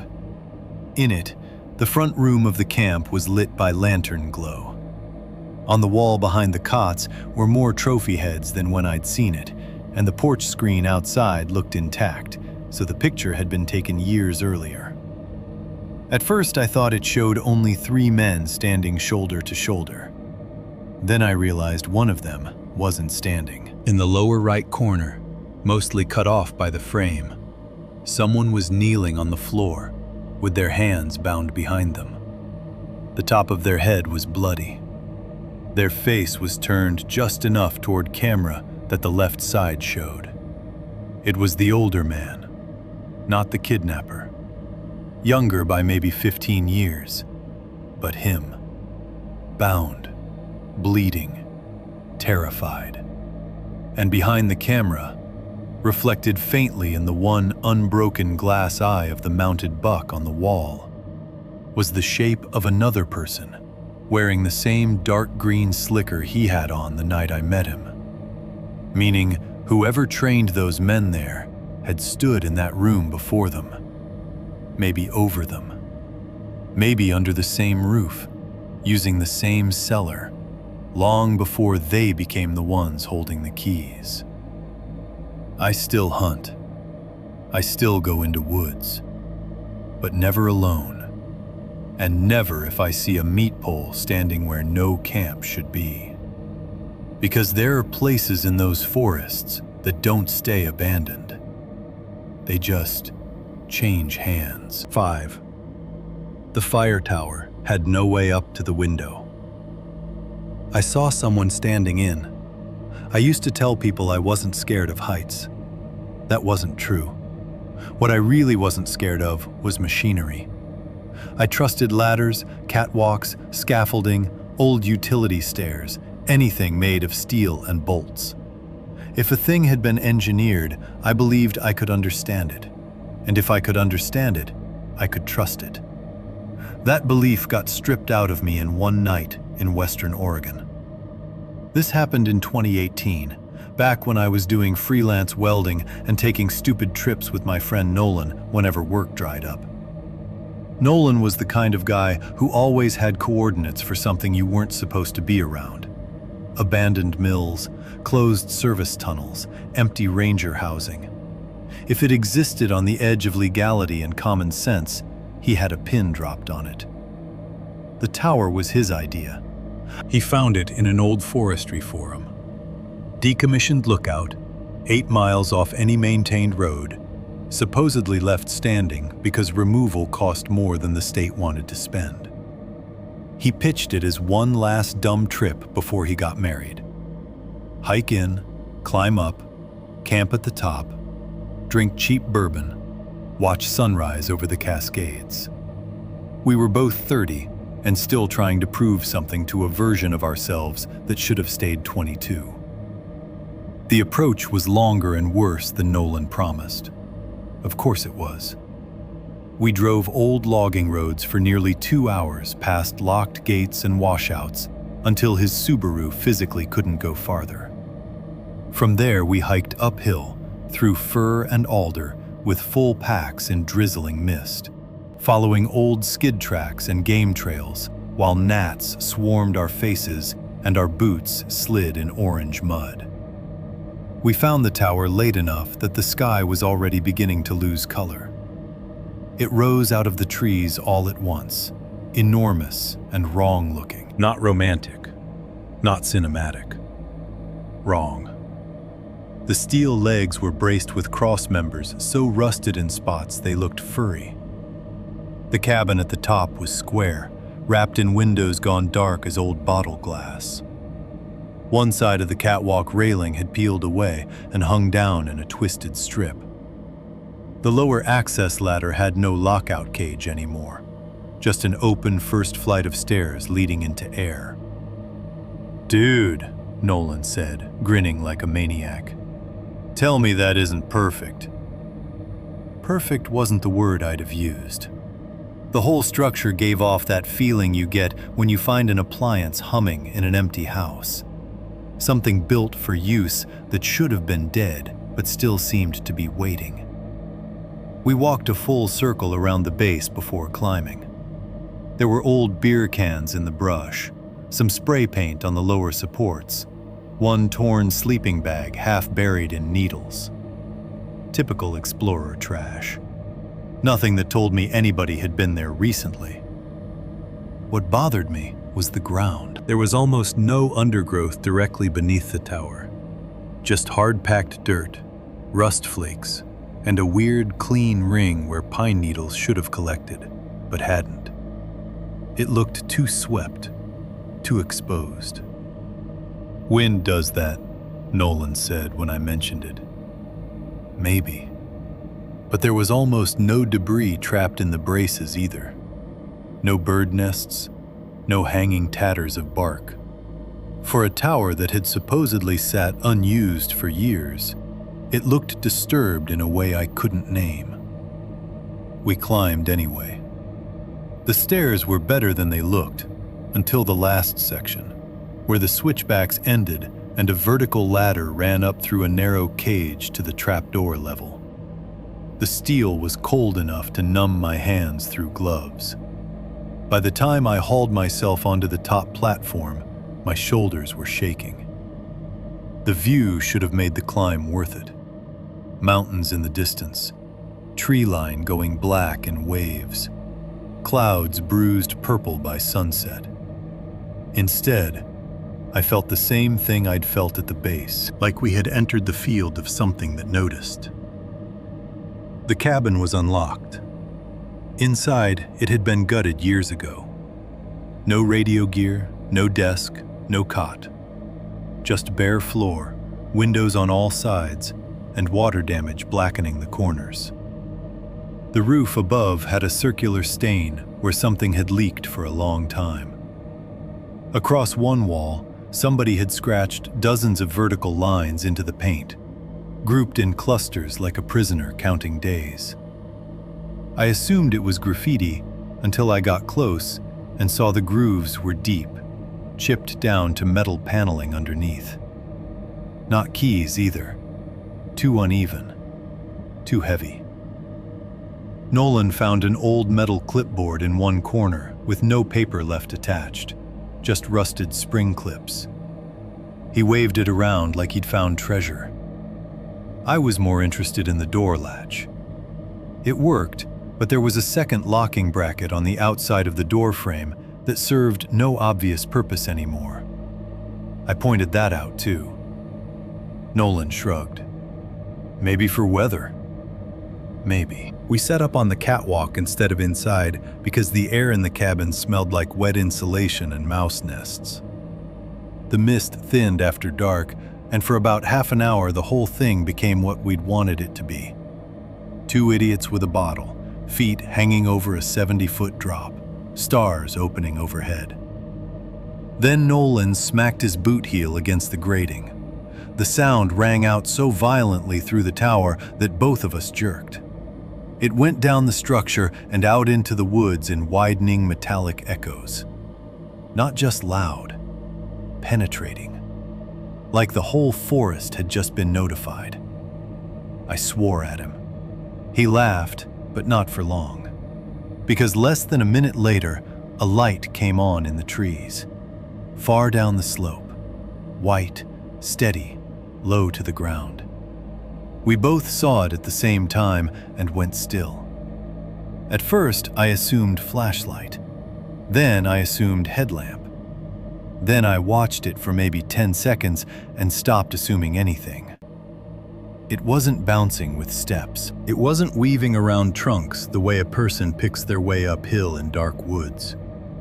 It moved in a smooth, level line, as if it knew the terrain better than sight required. Nolan whispered, "Tell me that's a trail." There was no trail there. The light kept coming. We didn't talk for a while. We just watched it travel through the forest without once swinging or dipping. Then, in a gap between trees, it did something I still can't make my mind accept. It surged. Not sped up gradually, surged. One clean, impossible skip forward, covering maybe 20 feet in a blink, then resumed the same slow approach as if nothing strange had happened. The back of my neck turned cold. Nolan stood. "Okay, that's enough." "What are you doing?" "Seeing if it's people." Before I could stop him, he shouted, "Hey!" The word fell into the dark and came back in fragments from the hills. The light stopped directly beneath us. That made things worse. Not because it answered, because it obeyed. We leaned over the railing, trying to see who or what had stopped at the base of the tower, but the angle was wrong. All we could see was the light itself, shining up through grating and braces, turning the underside of the platform into a cage of pale bars. Nolan called down again. No answer. He got angry the way scared men sometimes do. He grabbed his flashlight and shined it straight through the grating, sweeping the base. Nothing. No figure. No shoulders. No face lifting to glare at us. Just dirt, cross-bracing, and that one white source blooming too bright to look at directly. "There's no one there," he said. I remember saying, "Then what's the light attached to?" He didn't answer. Eventually, the light clicked off. Not dimmed, off. We stared into blackness so complete it made my eyes hurt. I wanted to climb down immediately while there was still some adrenaline in my legs, but the thought of descending toward where that thing had been felt insane. Nolan wanted to wait it out till first light. We argued in whispers for maybe 5 minutes, then both pretended the decision had been mutual. Inside the cabin, every window felt like a vulnerability. We set our packs against the door and sat on the floor with our backs to opposite walls so we could watch multiple panes at once. Nolan kept the flashlight in his lap. I had a fixed-blade knife I suddenly hated for how little it would matter. The first noise came from below. A single metallic strike, hard enough to vibrate up the tower legs and into the floor beneath us. Then another, somewhere else. Then a drawn-out scraping sound, metal against metal, not random, not wind, like someone dragging a tool across a beam with deliberate pressure. I know what steel sounds like under stress. I know what rusted bolts sound like when they shift. This wasn't that. These were contact noises, intentional ones. Nolan mouthed, "What the hell?" I had no answer. The sounds moved. That's what got me. Not upward exactly. Around. Different supports, different angles, circling. Once we heard a sharp, rattling series of impacts directly beneath the trapdoor ladder section, followed by 3 slow knocks, spaced so evenly that my body recognized the pattern before my mind did. Not random. Communication. We didn't speak after that. Time stretched. At some point, the temperature dropped enough that I could see our breath when the flashlight crossed the air. I checked my phone, and there was no signal, no GPS lock, nothing but 1:13 a.m. on the screen. Then Nolan's face changed. He was looking over my shoulder. I turned. There was someone outside the window. Not close enough for details. Just a dark, vertical shape crossing from one pane to the next on the catwalk outside. I yelled and scrambled backward so violently I cracked my head against the wall. Nolan lunged for the door, and we both hit it at once, shoulders braced, as if whatever had passed the glass was about to come through. Nothing did. We waited, shaking, staring. No footsteps on the metal grate outside. No hand on the knob. No shadow under the threshold. And that was impossible, because if a person had walked past that window on the catwalk, we should have heard the platform flex and ring under their weight. We heard nothing at all. Nolan whispered, "You saw it too." I nodded. He swallowed hard. How'd it get up here? I think some part of me still tried to stay rational. I said maybe it had climbed quietly. Maybe we were hearing too much other noise to notice. But then another problem forced itself in. The section of catwalk outside that window ended at a corner where the railing had long ago torn free and collapsed. There was no intact walkway continuing along that wall. If a man had crossed that pane from left to right, he had either walked through open air beyond the missing railing or come from the side of the tower where there was no exterior access at all. We spent the next several hours pressed against that door. No heroics, no investigation, just animal fear. Every so often, the tower would sing with another impact below.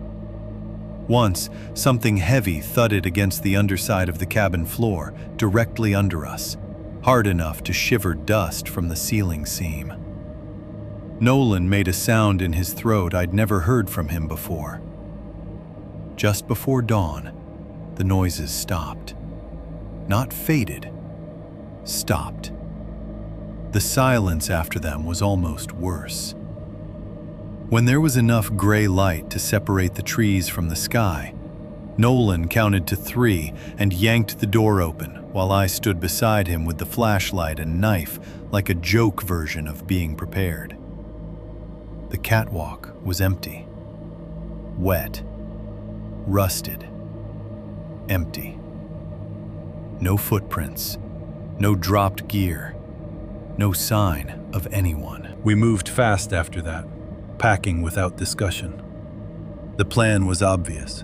Get down, get out, never talk ourselves into a second look.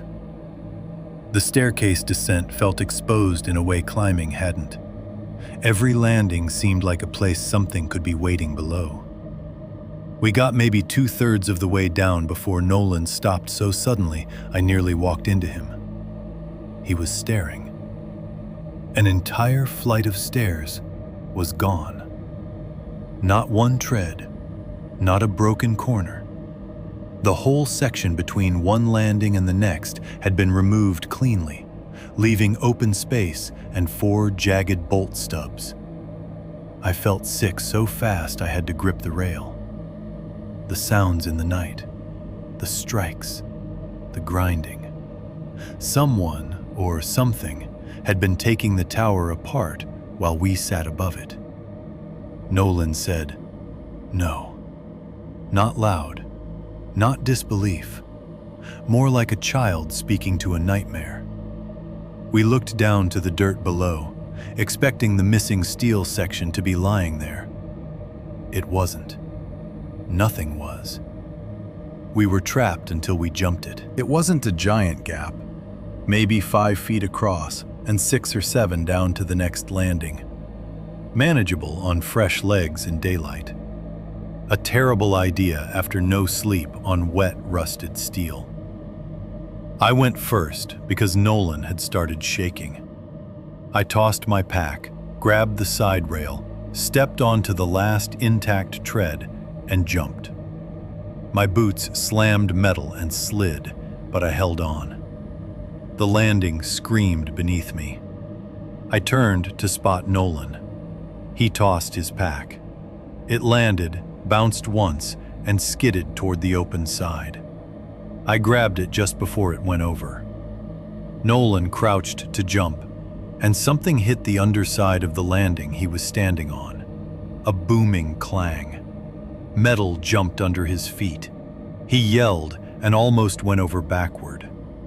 I looked down between the treads instinctively, and for one fraction of a second, I saw a face under the staircase. Not a full face, more like a head tilted upward from between beams where no body could have fit. Pale forehead, eyes reflecting gray morning, mouth too open, teeth black with blood or rot. then it was gone. Nolan jumped. He made it, but not cleanly. His ankle rolled and I heard the pop. He screamed and collapsed against the rail. I grabbed under his arms and half dragged him down the next set of stairs while he swore and panted through clenched teeth. When we hit the ground, I looked back up. The tower cabin windows were black again, except one. In the eastern-facing pane, where sunrise was just beginning to stain the glass, somebody was standing inside, perfectly still. Too high to distinguish features, just a tall shape in the center of the room we had emptied not 60 seconds earlier. Nolan followed my stare, went white, and said, "Run." So we did. I wish I could tell you we found ranger stations, filed reports, got clean answers. That's not how it went. We got back to the car after 3 miserable hours of half-carrying Nolan downhill. His ankle was broken in 2 places. He threw up twice from pain. We left gear behind. We never went back for it. At a hospital in Eugene, we told a watered-down version. Old tower, bad fall, missing stair section, maybe vandals. Enough truth to explain the injury, not enough to make ourselves sound insane. Nolan didn't want law enforcement involved because he'd accessed the property illegally. I didn't push it because I was still telling myself every impossible part had to have an explanation. 3 months later, Nolan mailed me a padded envelope with no note. Inside was the metal clipboard he'd picked up in the tower. He said in a text that it had fallen out from under the passenger seat while he was vacuuming his car, and he never wanted to see it again. There was something tucked behind the rusted clip. A photo. Black and white, old enough the paper had started to silver at the edges. It showed the tower from ground level, probably decades earlier when it was operational. The stairs were intact. The catwalk railings were whole. There were 3 people standing at the base, all in forestry uniforms. And in the top window of the cabin, above them, was a 4th figure, not looking out, pressed against the inside of the glass. Hands spread flat. Face smashed so hard to the pane it had flattened the nose. On the back of the photo, in pencil so faded I had to tilt it to light, somebody had written, "Do not let it signal from the windows." I called Nolan immediately. He didn't answer. When he finally texted back 2 days later, it was just 6 words. There was no clipboard in there. I still have the photo in a lockbox in my garage. I've thought about burning it more than once. What stops me is simple. A year after that trip, I woke up at 2:11 in the morning to a faint metallic ringing outside my house. My wife was asleep beside me. Rain was ticking off the gutters. I went to the upstairs hallway window and looked down at the side yard. Leaning against the fence, standing upright in wet grass where I know for a fact there had been nothing the night before, was one rusted steel stair tread with 4 broken bolt holes on its mounting plate. And wired through one of the holes was Nolan's wedding band. He'd been missing for 9 days by then. 6. Something in Daniel Boone took my things before it decided to show me what else it had taken. I still camp, which surprises people whenever I tell this story. What I don't do anymore is sleep on the ground in eastern Kentucky. Not because I think there's a monster behind every oak. Not because I believe every strange noise in the woods means something unnatural. I stopped because one specific stretch of forest taught me there are things out there that don't need to be supernatural to feel impossible. This happened 2 years after my divorce, when I was living alone outside Lexington and taking too many long drives just to avoid sitting in my own house. Work was bad, sleep was worse, and I'd gotten into the habit of disappearing into Daniel Boone National Forest whenever my head felt too loud. I knew some of those trail systems well enough to navigate them in fog. That familiarity was probably the reason I survived. It also may have been the reason I got picked. I went in on a Thursday in late October. 3 nights planned. Truck at a trailhead off a Forest Service road. Tent, water filter, food, .308 rifle, sidearm, normal gear. Cold enough after dark to make campfires feel necessary, but not yet winter hard. The first day was uneventful in a way I needed. 7 miles in, mostly ridge walking, then down into a creek drainage where I set my tent on a shelf above the water under a stand of beech trees. I cooked chili from a pouch, drank 1 beer, and sat by the fire until the wood settled into red coals. I went to sleep around 10. At some point deep in the night, I woke up for no reason. Not startled, just awake. You know how sometimes your body registers a change before your mind does? That was it. I lay there in my bag, staring at the fabric over me, and felt that something in the night had shifted. Then I noticed the color.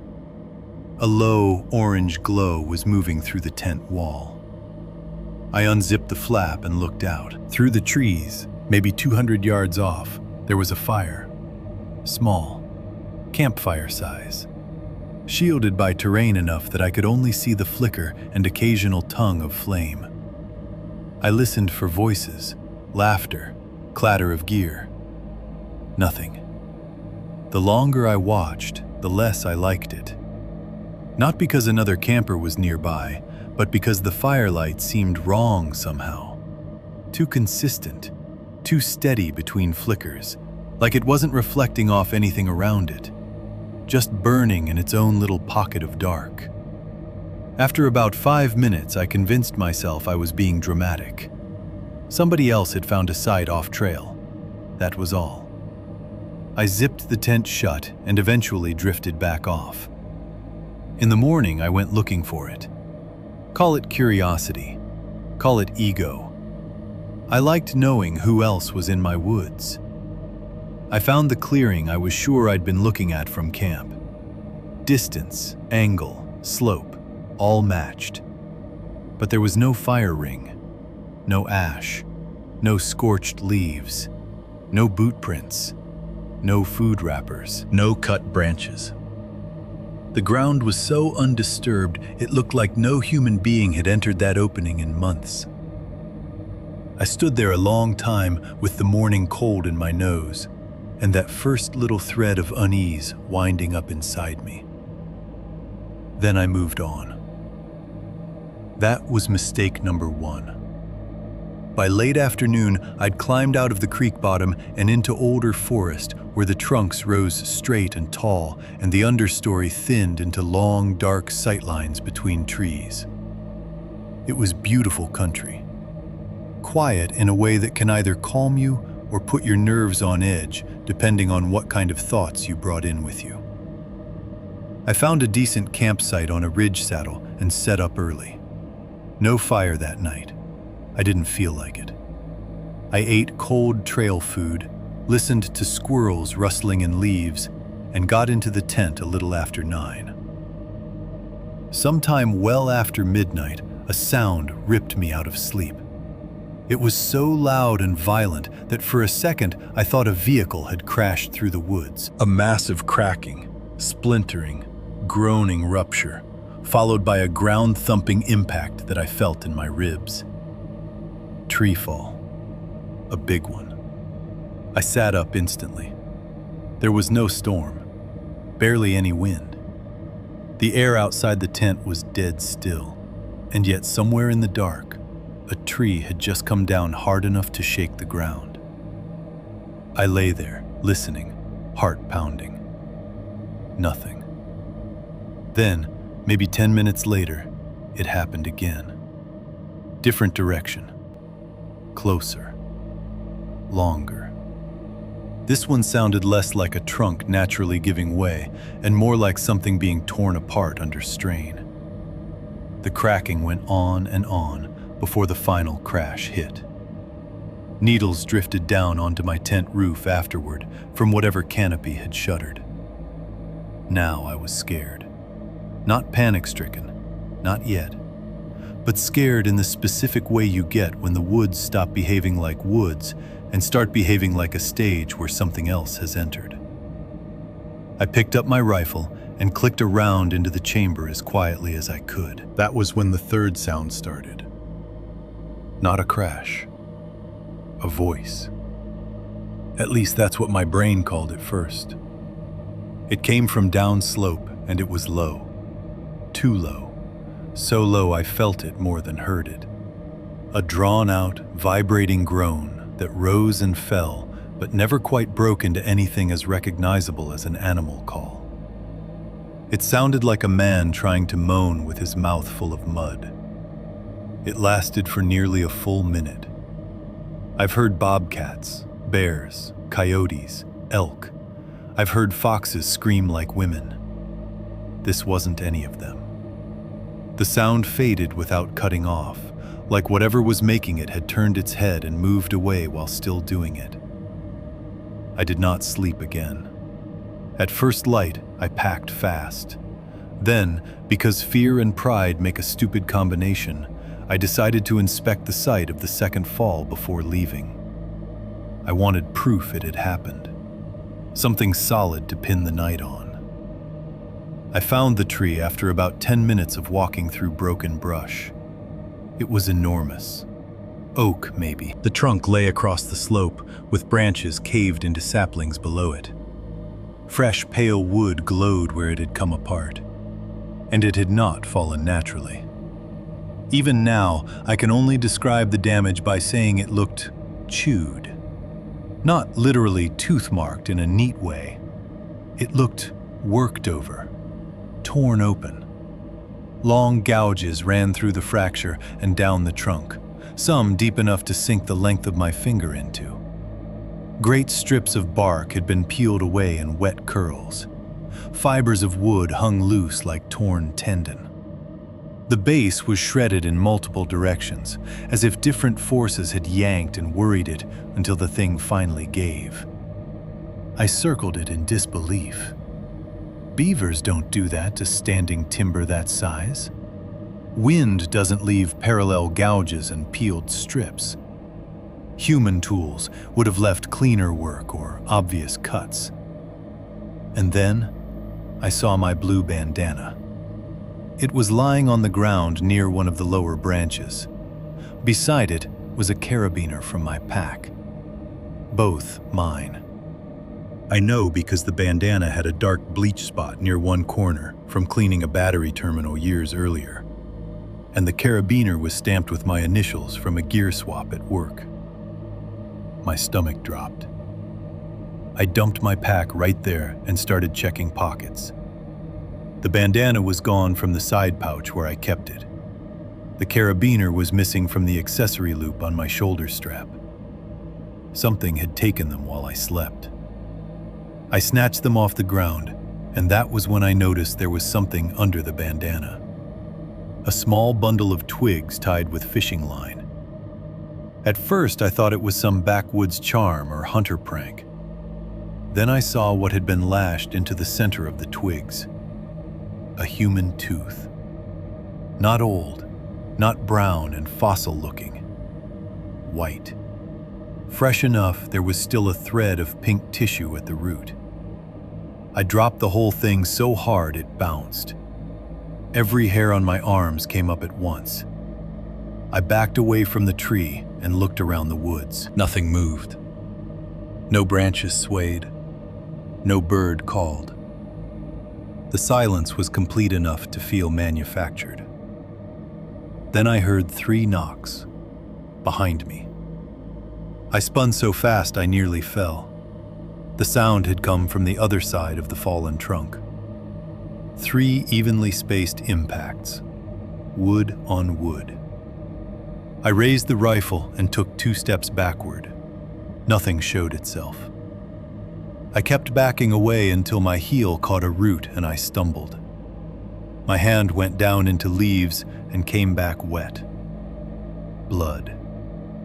Dark, half-clotted blood soaked through the leaf litter in a long drag mark leading under the trunk. I should have run right then. Instead, I made the mistake of looking. I dropped to a crouch and shined my flashlight under the fallen tree. At first, all I saw was dirt, roots, and shadow. Then a face resolved out of it. A girl, maybe 16 or 17, dead. Her head and one shoulder were visible where the trunk had pinned the rest of her body into the earth. Her eyes were open and full of dirt. One cheek had been torn open against bark or stone, exposing the white edge of teeth. Her lower jaw sat crooked as if broken. Tangled in the roots beside her hair was a strip of yellow hoodie fabric, slick with dried blood. I jerked backward so violently I hit the ground. My beam skittered across the trunk and caught more things wedged under branches above her. Fabric, bones, a boot with a foot still inside it, the pale curved cap of another skull. The tree hadn't fallen on remains. The remains had been arranged under where the tree was meant to come down. The 3 knocks sounded again, this time from much closer. I came up on one knee with the rifle pointed toward the opposite side of the trunk just as something rose above it. Not all the way, just enough for me to see the crown of a head, one eye, and fingers hooked over bark. Human fingers, mud packed under the nails, skin torn at the knuckles. The eye looking at me was bloodshot and bright with a kind of awful curiosity, as if the person attached to it was more interested in my reaction than worried about the rifle. Then the head dipped out of sight. I ran. No dignity to it, no tactical retreat. I grabbed my pack by one strap and sprinted downhill through brush, crashing branches aside with the rifle in my hands. Every instinct screamed that if I fell, hands would close on my ankles. I heard movement paralleling me through the woods. Not charging, keeping pace. Sometimes to my left, sometimes right. Too smooth through rough terrain to be another overloaded backpacker. Branches snapped, then silence. Then another burst of movement somewhere else, as if there were more than one. I changed direction twice, trying to shake whoever it was. The sounds adjusted. Once I looked back and caught a shape between trees maybe 40 yards away. Tall, thin, not standing straight. It moved with its upper body pitched forward, and one arm hanging oddly low, almost to the knee, as if injured or deformed. There was something pale strapped or tied across its chest that flashed white through the branches. Then it was gone. I pushed harder and made a bad decision crossing a patch of laurel on a steep side hill. My foot blew out, and I went down shoulder first into rocks. The rifle flew from my hands. Pain shot through my collarbone. Before I could get up, something heavy hit the brush 10 feet above me. I saw boots first, mismatched. One hiking boot, one rubber chore boot duct-taped at the ankle. Then a hand came through the leaves toward me, not clawing, reaching carefully, almost politely. I scrambled backward, and my hand closed on the sidearm at my hip instead of the rifle. I drew and fired once through the brush. The woods exploded. Whoever had been there dropped flat instantly. Not a scream, not a cry. Just vanished from the line of sight with shocking speed. Then the undergrowth erupted downslope as something crashed away through laurel like a wounded deer. I grabbed the rifle, regained my feet, and kept moving. The sounds stopped for a while after the shot. That didn't comfort me. It felt like the pause before a different tactic. By early afternoon, I reached a narrow service track cut through the ridge.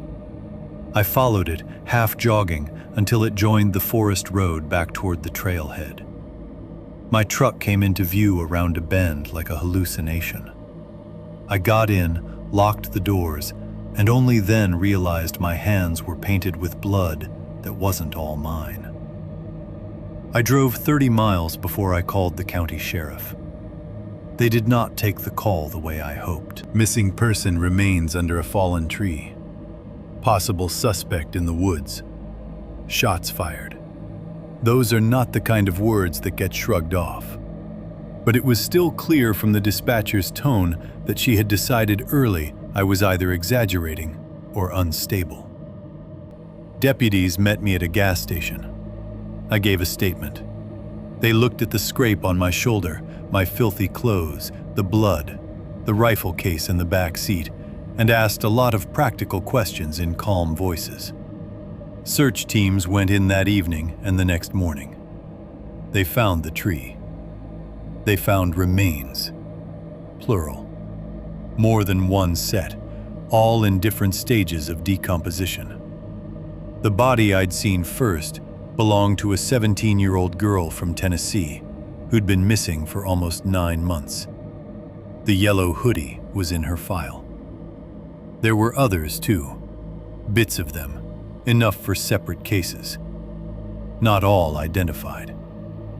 What they did not find was any sign of a living suspect. No camp, no tools, no recent fire site, no blood trail from my shot, no tracks they trusted. There were tracks, I should say, but the area had been disturbed by responders and weather before they could do much with them. A detective asked for every detail about my missing gear and the little twig bundle with the tooth. They never recovered the bundle. I'd left it by the tree.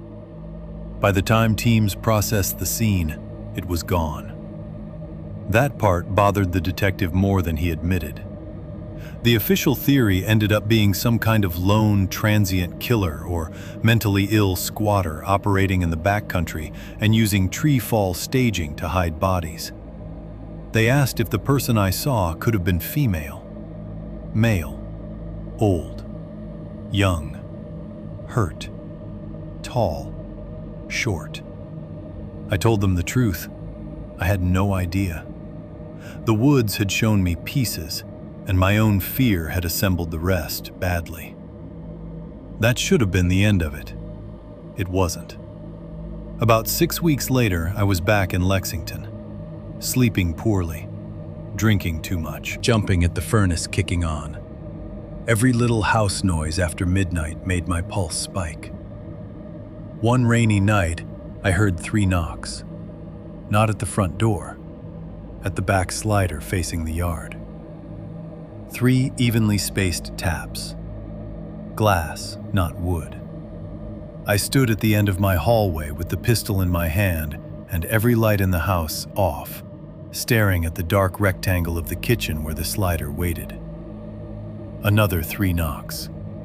I finally moved forward and hit the kitchen light. No one was outside. But on the concrete patio, centered neatly in the yellow light, was my blue bandana, folded. I opened the door with the gun aimed low and the rain blowing cold into the kitchen. The bandana was clean, except for one thing tied into it with fishing line. Not a twig bundle this time. A small loop of braided yellow sweatshirt string. The same shade as the hoodie pinned under that tree. There was something else under the knot. I leaned closer and nearly dropped to my knees. A strip of human scalp, about the width of a finger. Dark hair still attached, the underside ragged and gray-white. I didn't touch it. Police came, took photos, collected it. The hair matched nothing in databases they told me about. Maybe because there was nothing to match. Maybe because they stopped looking. You want the worst part? 2 months after that, one detective called me off the record because he thought I had a right to know something. Searchers had found another old tree fall site, deeper in the forest, after winter brought down part of a slope. More remains, more staging, more evidence that somebody had been using natural collapses as cover. And nailed to the underside of a root ball where nobody would have seen it unless the earth rolled open, was a row of items hung carefully on wire. A child's sneaker, a truck key, a hunting license laminated in plastic, my missing carabiner, and a Polaroid. The photo showed my second campsite on the ridge saddle, taken at night. My tent was in the center of the frame, glowing faintly from moonlight, and in front of it, kneeling so close to the fabric that one hand rested gently against the wall where my head had been sleeping, was a long-armed figure in mismatched boots with something pale strapped across its chest. At first, the detective thought it was a board or piece of plastic. Then he looked closer. It wasn't strapped across the chest. It was hanging from the neck. A child's rib cage, wired together and worn like a bib. I asked him where the Polaroid is now. There was a long pause. Then he said, very quietly, "It isn't." I sold the house that summer. I still camp. I still go into forests. But never there, never alone. And never if I wake up in the night and feel that subtle shift in the dark, like something has stepped into a place where it shouldn't be.